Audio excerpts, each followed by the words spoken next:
Now here we have a question from NCERT only, and the question says the wings of a bird and the wings of an insect are. देखो हम लोग को यहाँ पे comparison किया गया है विंग्स ऑफ बर्ड यानी बर्ड के विंग्स में और इंसेक्ट के विंग्स में कंपैरिजन किया गया है और बताना है हम लोग को ये कैसा स्ट्रक्चर होता है. होमोलॉगस होता है, convergent evolution, homologous, divergent evolution, analogous, convergent evolution या फिर phylogenetic structures and represent divergent evolution. देखो एनालॉगस स्ट्रक्चर वो होता है जिनकी ओरिजिन तो सेम होती नहीं है लेकिन उनका फंक्शन सेम होता है. एनालॉगस स्ट्रक्चर का क्या होता है, ओरिजिन डिफरेंट होती है लेकिन फंक्शन सेम होता है. और वहीं होमोलॉगस का क्या होता है, उनकी ओरिजिन सिमिलर होती है बट उनका फंक्शन अलग होता है. अब आप लोग खुद सोचो, विंग्स जो है चाहे वो बर्ड की हो चाहे वो इंसेक्ट की हो, दोनों का फंक्शन क्या है? दोनों का फंक्शन है फ्लाई करना, उड़ने में हेल्प करने के लिए विंग्स यूज़ होती है, राइट. तो अगर दोनों में विंग्स की बात हो रही है यानी दोनों का फंक्शन सेम है, और अभी हमने बताया कि अगर फंक्शन सेम होता है तो वो एनालॉगस स्ट्रक्चर कहलाता है.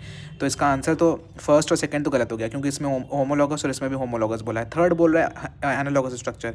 और याद रखना अगर कोई भी एनालॉगस स्ट्रक्चर होगा तो वो कन्वर्जेंट इवोल्यूशन से ही बनता है या फिर कन्वर्जेंट इवोल्यूशन ही शो करता है. तो एनालॉगस स्ट्रक्चर रहेगा तो अपने आप कन्वर्जेंट इवोल्यूशन साथ में आ जाएगा, और अगर कोई होमोलॉगस रहेगा तो उसके साथ डाइवर्जेंट इवोल्यूशन आता है. तो इसको याद कैसे करते हैं, H D A C, A C H D. A C मतलब एनालॉगस कन्वर्जेंट, एच डी मतलब होमोलॉगस एंड डाइवर्जेंट. तो इसका आंसर क्या हो जाएगा, analogous structure and represent convergent evolution. तो ए सी से आप लोग को याद रखना है एनालॉगस होगा तो कन्वर्जेंट, एच डी से याद रखना है होमोलॉगस होगा तो डाइवर्जेंट. और ये हमारे एनसीईआरटी में देखो यहाँ पे लिखा हुआ है, wings of a butterfly and of birds look alike, they are not anatomically similar structures. यानी उनकी ओरिजिन सेम नहीं है, दे एनाटॉमिकली वो सिमिलर नहीं है but they perform similar function.